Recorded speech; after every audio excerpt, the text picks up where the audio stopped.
Hello दोस्तों, स्वागत है एक बार आपका फिर आपके यूट्यूब चैनल राम सृष्टि पॉइंट पर। मेरा नाम है जितेंद्र यादव और हम आज पॉलीगन पढ़ने वाले हैं। तो समझेंगे पॉलीगन क्या है, पॉलीगन पर कैसे क्वेश्चंस बनते हैं, पॉलीगन की क्या प्रॉपर्टीज़ हैं।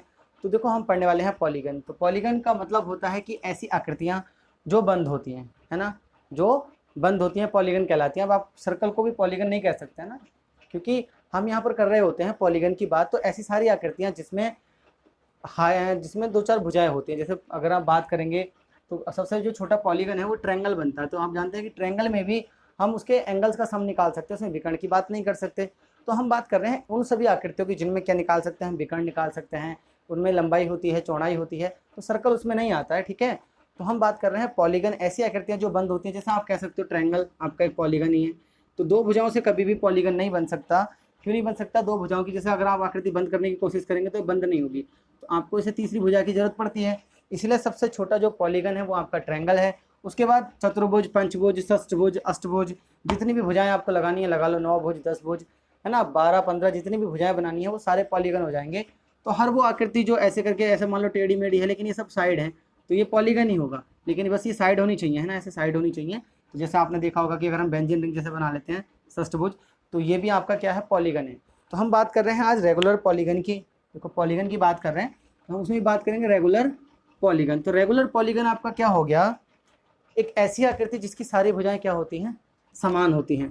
तो रेगुलर पॉलीगन भी होता है आपका, इर्रेगुलर पॉलीगन भी होता है। तो हम रेगुलर की बात कर लेते हैं, रेगुलर पॉलीगन। तो हमने कहा ऐसी आकृति ना जिसकी सारी भुजाएं क्या होती हैं, समान होती हैं। अब देखो, हम बात करते हैं पॉलीगन की प्रॉपर्टीज़ की। तो ये तो आप समझ के आप सभी लिख पाएंगे कि ऐसी आकृति जिसकी सारी भुजाएं समान होती हैं, ऐसी आकृति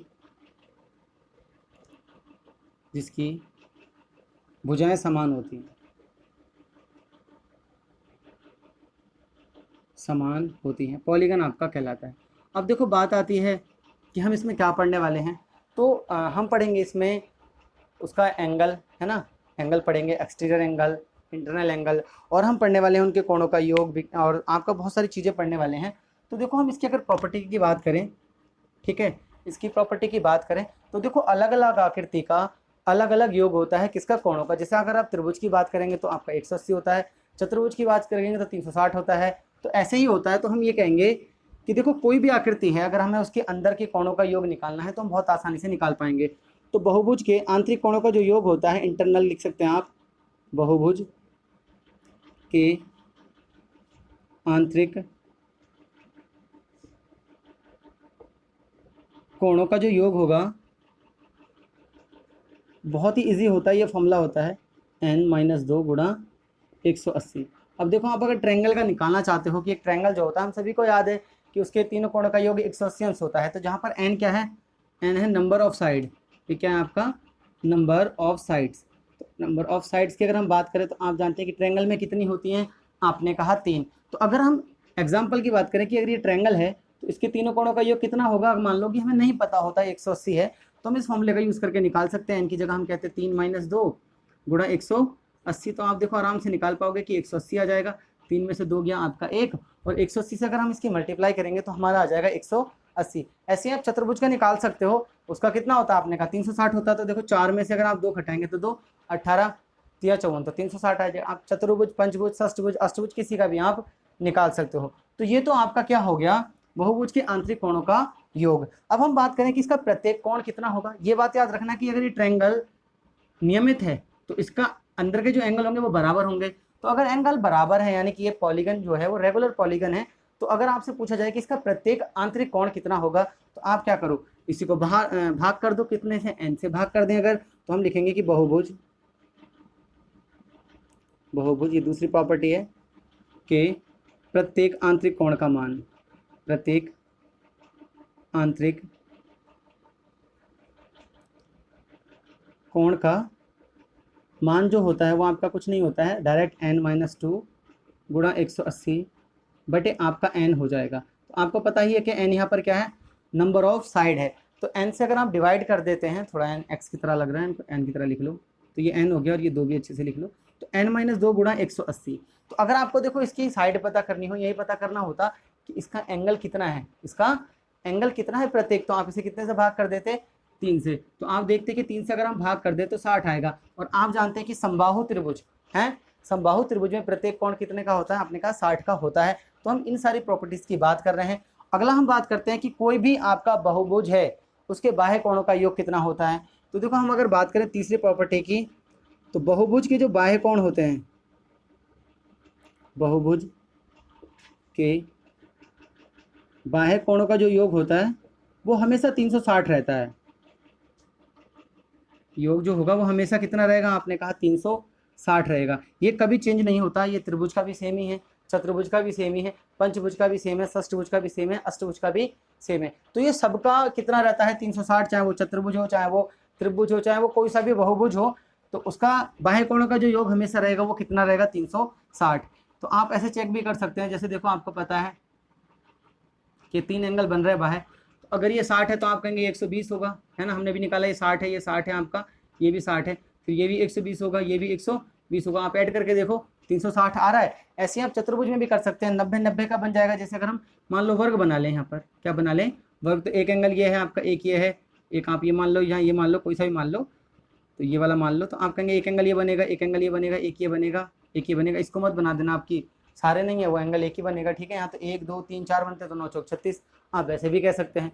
तो बाह्य कोणों का योग हमेशा कितना रहता है, हमेशा ये बात याद रखना कि 360 ही रहता है। अब अगर हम बात करें कि बाह्य कोण से क्या हम भुजा निकाल सकते हैं, ठीक है, तो बहुत आसानी से हम निकाल सकते हैं। तो अगर हम बात करें कि बाह्य कोण निकालने की, तो देखो अगर हम बात करें चौथी प्रॉपर्टी की, तो बहुभुज का प्रत्येक बाह्य कोण कितना होता है, जो बाह्य कोण होता है प्रत्येक बाह्य कोण, तो आपको इसे भी n से भाग कर देना है। भाई देखो 360 टोटल हो रहा है, अगर आप इसे n से भाग कर देंगे तो आपको पता चल जाएगा। जैसे भी हमने ट्रायंगल में किया था, तो देखो 3 से भाग करोगे तो 120 आएगा। तो आपको ये पता चल जाएगा कि अगर हम एक सिंगल उसकी बात करें, जैसे ट्रायंगल की ही बात कर लें, तो अगर आपको ये वाला एंगल निकालना है तो हम क्या कर सकते हैं, जैसे मुझे पता है कि तीनों तो कितने के होते हैं, 360 के होते हैं।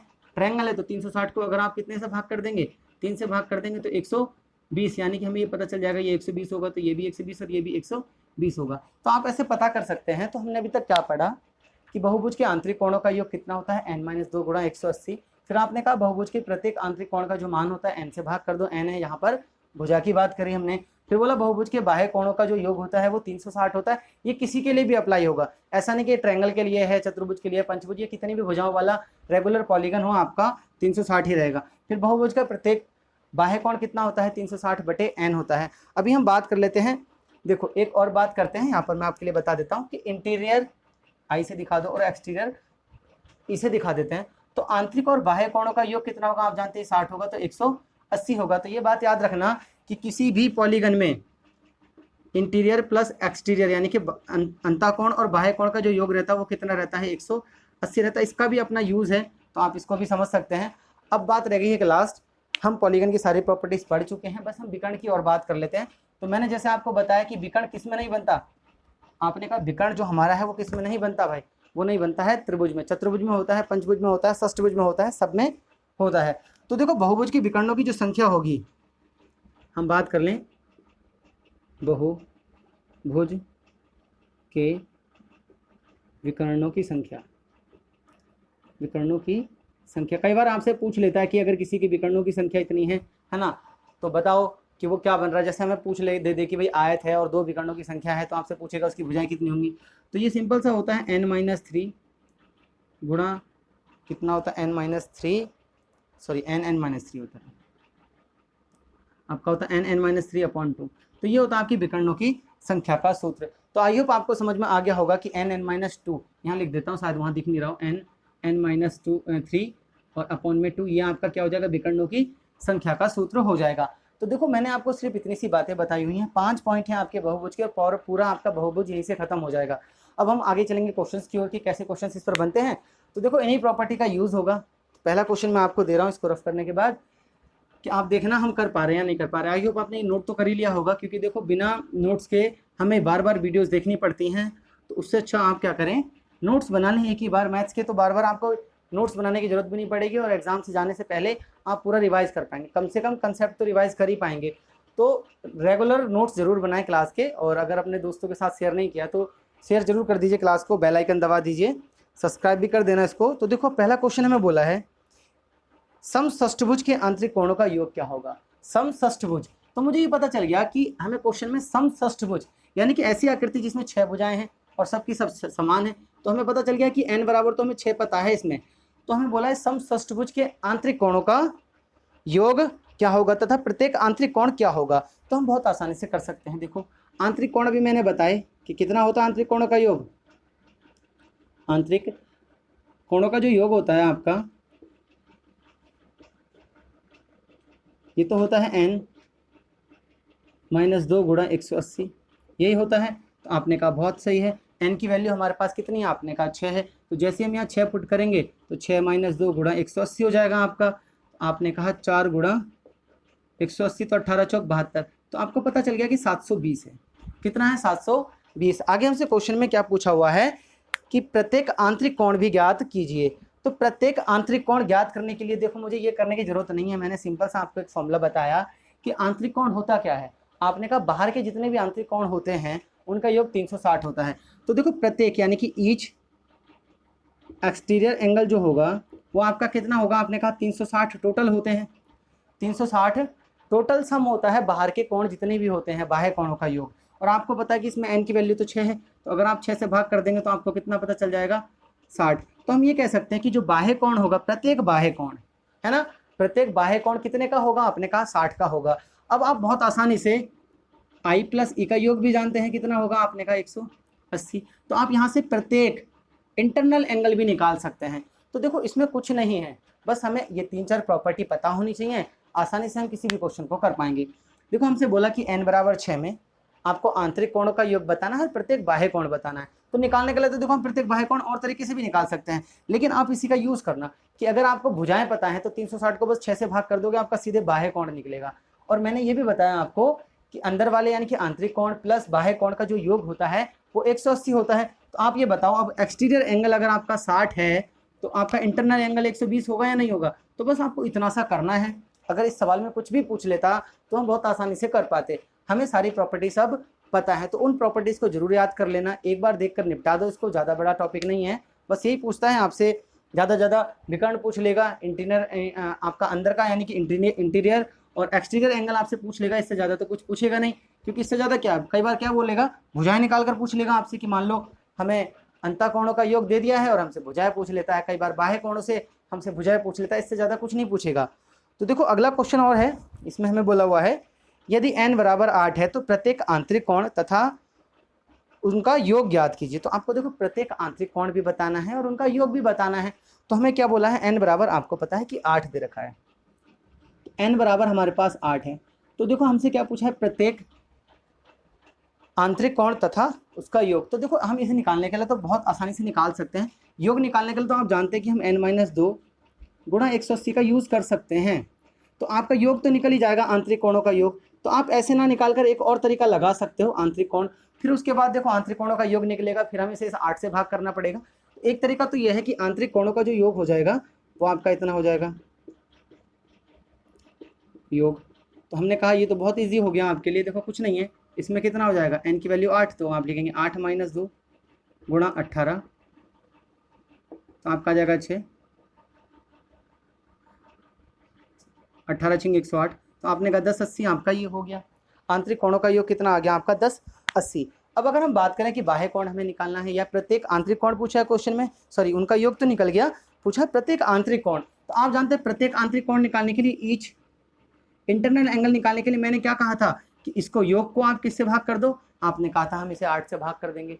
तो अगर आप इसे 8 से भाग कर देंगे तो आपने कहा 1080 को अगर आप 8 से भाग करेंगे तो आपका कितना आएगा, 8 × 8, बचा कितना आपका, आपने कहा तो 8 × 24 और 8 × 5 = 40, तो 135 आ गया। तो आप ऐसे भी निकाल सकते हैं, एक तो ये तरीका है। लेकिन अगर मैं इसी को इंटरनल की जगह एक्सटीरियर एंगल से करने की कोशिश करूँ तो बहुत ईजी हो जाएगा। देखो कैसे हो जाएगा, अगर हम इसी सवाल को ऐसे, चलो यहीं पर कर लेते हैं, बहुत आसान है इसे करना, कोई बहुत हार्ड नहीं है। आपने कहा कि देखो अगर मैं ईच एक्सटीरियर एंगल निकालूं यानी कि बाह्य कोण निकालूं, है ना, एक्सटीरियर अगर मैं एंगल निकालता हूं बाह्य कोण, तो आप जानते हैं कि 360 को मुझे कितने से भाग करना पड़ेगा, आपने कहा 8 से, क्योंकि n की वैल्यू 8 है। तो आप कहेंगे 8 चौक 32 और 8 × 5 = 40। और हम इस बात को जानते हैं कि इंटीरियर प्लस एक्सटीरियर का जो योग होता है वो 180 होता है। तो आपने कहा अगर ये 45 है तो आई सिंपल सी बात है कितना होगा, आपने कहा 135 होगा।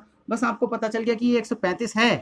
तो आपको पता है कि अगर एक एंगल 135 है तो 8 भुजाएं हैं तो 8 एंगल बनेंगे। तो बस आपको इसमें कितने की मल्टीप्लाई करनी थी, अगर आप योग यानी कि सम निकालना चाहते हैं तो आपने कहा 135 की गुणा आपको कितने से करनी थी, 8 से। तो 8 पंजे 40 और 13 चौका 52, आपका वैसे भी कितना आ जाता 1080, 13 सॉरी 1080 आपका आ जाता। तो देखो ऐसे भी हम कर सकते हैं, ऐसे भी कर सकते हैं। आप चाहो तो एक्सटीरियर से कर लो, चाहे आप इंटरनल से कर लो, कोई दिक्कत आपको नहीं आएगी। तो हमने बाह्य कोण और आंतरिक कोण दोनों से आपको करके सवाल दिखाया है। तो जैसा आप अप्रोच लगाना चाहते हैं, जैसी आपके एग्जाम में अप्रोच लग जाए आप वैसे कर सकते हैं।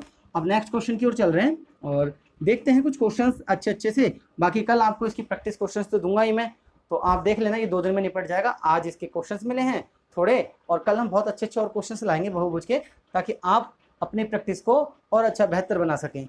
तो अगला जो क्वेश्चन है हमारे पास वो है कि आयत में कितने विकर्ण होते हैं। देखो मैं सिखाना चाहता हूँ आयत में कितने विकर्ण होते हैं, आप सभी को पता है। कहेंगे क्या सवाल रखा है, आयत में 2 विकर्ण होते हैं, लेकिन क्या आप निकाल पा रहे हैं। तो हम कहेंगे देखो हमने अभी सूत्र लगाया कि जो विकर्ण होते हैं, वो कितना होता है, n-3 और अपॉन 2। यही तो हमने बात की है विकर्णों की संख्या की।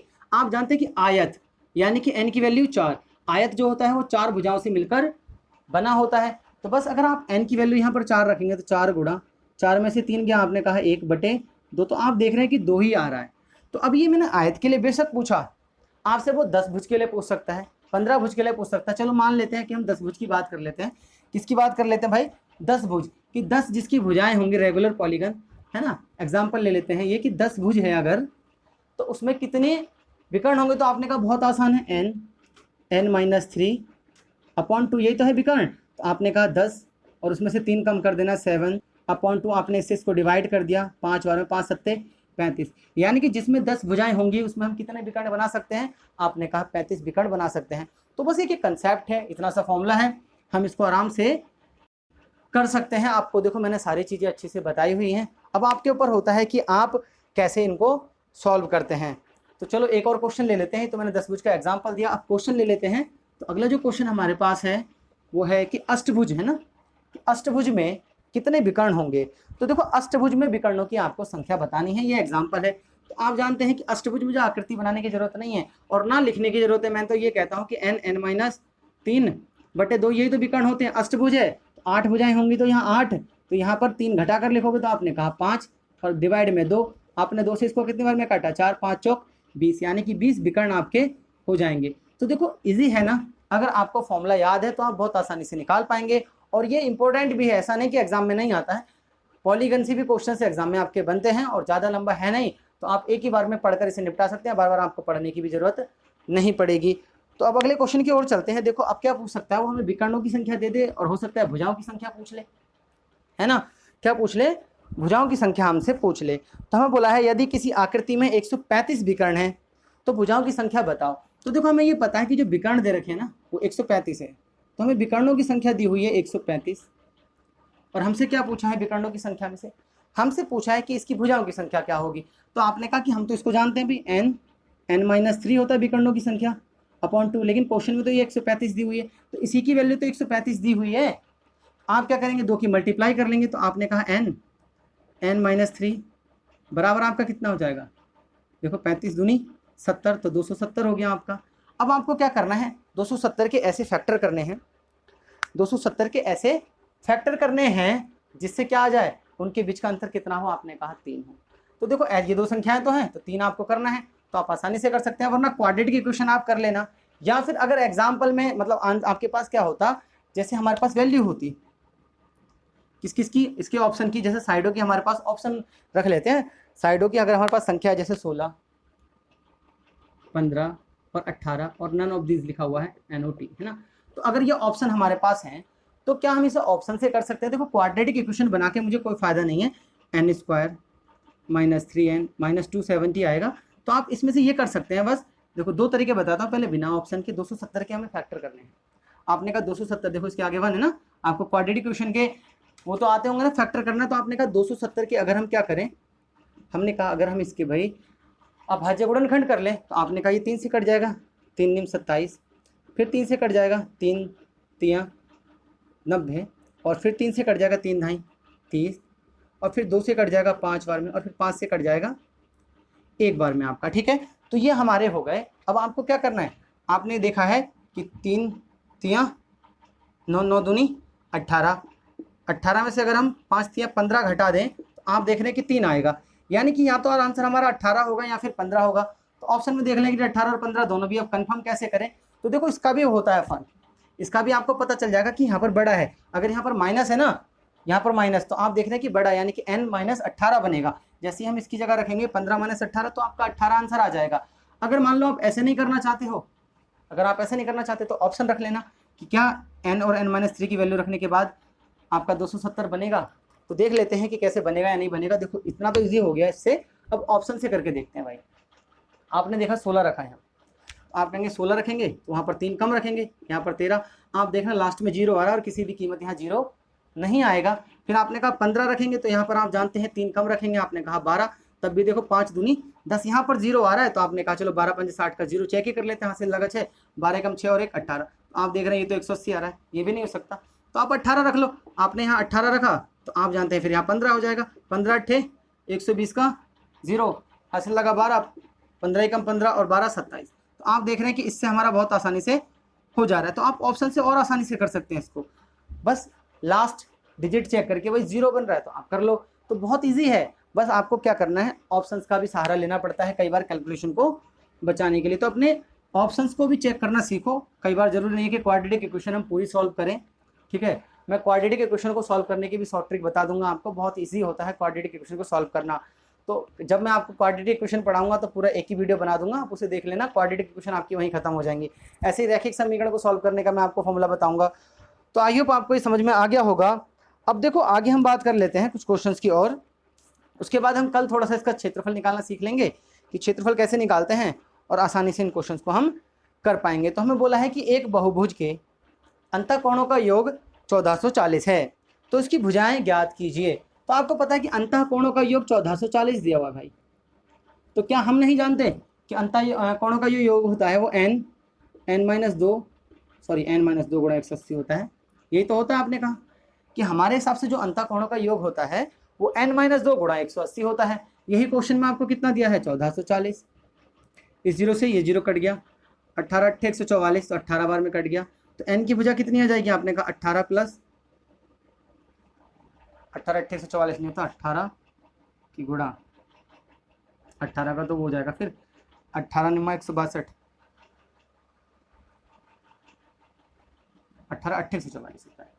तो आपने कहा 8 प्लस 2 टोटल कितना हो जाएगा, 10। तो आपको पता चल गया 10 भुजाएं हैं। अगर इसी क्वेश्चन में वो हमसे क्या पूछ लेता कि प्रत्येक बाह्य कोण बताओ, तो आप कह देते अगर हम 360 को 10 से भाग कर देंगे तो आपका प्रत्येक बाह्य कोण निकल जाएगा, तो आपने कहा 36 है। अगर वो पूछ लेता प्रत्येक इंटरनल एंगल कितना है, तो आप 180 में से 36 को घटा देते। क्यों घटा देते, हम जानते हैं कि आई प्लस जो ई होता है वो कितना होता है 180, और आपको पता है कि अगर बाह्य कोण 36 है तो आप इसमें से 36 घटा देते, तो बहुत आसानी से आपका 144 आ जाता। कोई इशू नहीं है, बहुत ही ईजी है, आप आसानी से कर पाएंगे। आप देखो इसको डायरेक्ट भी कर सकते थे कि 1440 है ना, तो लेकिन हमें भुजा नहीं पता। अभी तो भुजा पता है, तो हम बाह्य कोण निकालने के लिए हमें भुजा निकालनी पड़ेगी। अगर हमसे डायरेक्ट अंतःकोण पूछता ना, तो आप जानते हैं कि हम इसे 10 से भाग कर लेते हैं ना, अभी तो बताया, तब भी 144 आ जाता। तो जैसे मर्जी कर लो, आप पर डिपेंड होता है कि हम इन क्वेश्चंस को कैसे डील करने वाले हैं। तो आई होप आपको समझ में आ गया होगा। नेक्स्ट क्वेश्चन लेते हैं। देखो इजी है, अगर आपको थोड़ी बहुत दिक्कत आ रही है कहीं पर भी, है ना, कि थोड़ा तेज पढ़ा रहे हैं, तो आप हमें कमेंट सेक्शन में बता सकते हैं। हमारे टेलीग्राम तो नहीं है अभी फिलहाल, आप हमें इंस्टाग्राम पर मैसेज कर सकते हैं, रामसर स्टडी पॉइंट पर डायरेक्ट मैसेज करें, व्हाट्सएप पर मैसेज करें, आपको डिस्क्रिप्शन में इसका लिंक मिल जाता है, और वहीं पर व्हाट्सएप नंबर भी है, तो आप वहाँ भी मैसेज करके हमसे कोई भी आपका क्वेश्चन पूछ सकते हैं। कोई भी क्वेरी है, कोई भी दिक्कत है, तो आप हम वहाँ मैसेज कर सकते हैं। तो अगला जो क्वेश्चन है वो बोला हुआ है कि एक नियमित बहुभुज का बाह्य कोण 72 है। तो देखो हमें बाह्य कोण पता है 72 है, यानी कि एक्सटीरियर जो एंगल है वो 72 हमें दिया हुआ है, ठीक है। क्या बोला हुआ है, 72 है। आगे हमसे बोला है इसका सभी आंतरिक कोणों का योग कितना होगा। तो देखो आंतरिक कोणों का योग निकालने के लिए पहले हम क्या करेंगे, भुजा निकाल लेंगे। तो आपने कहा भुजा निकालना बहुत आसान है, तो आपने कहा देखो 360 को, आप जानते हैं 360 में बार बार क्यों ले लेता हूँ, क्योंकि ये किसी भी बहुभुज के बाह्य कोणों का योग होता है। जितने भी बाह्य कोण बने होंगे उनका योग 360 होगा। आप इसे 72 से भाग कर लो, तो आप देंगे 36 दूनी 72, और 2 से ही 0 कट जाएगा 5 बार में। तो भुजाएं कितनी है आपने कहा 5 है। अब अगर आपको आंतरिक कोणों का योग निकालना है तो कौन सी बड़ी बात है, तो n-2 गुणा 180 यही तो होता है आंतरिक कोणों का योग। तो इंटीरियर एंगल सम ऑफ, है ना, सम ऑफ इंटीरियर एंगल जो आपका हो जाएगा वो n-2 गुणा 180 हो जाएगा। n की वैल्यू आपके पास 5 है, तो 5 में से 2 गया आपने कहा 3 गुणा 18 3 54, 540 आपका ये हो जाएगा। तो आई होप आपको ये बातें समझ में आ गई होंगी। कुछ क्वेश्चंस कल करेंगे। आई होप आपको ये क्लास पसंद आई होगी, समझ में आया होगा।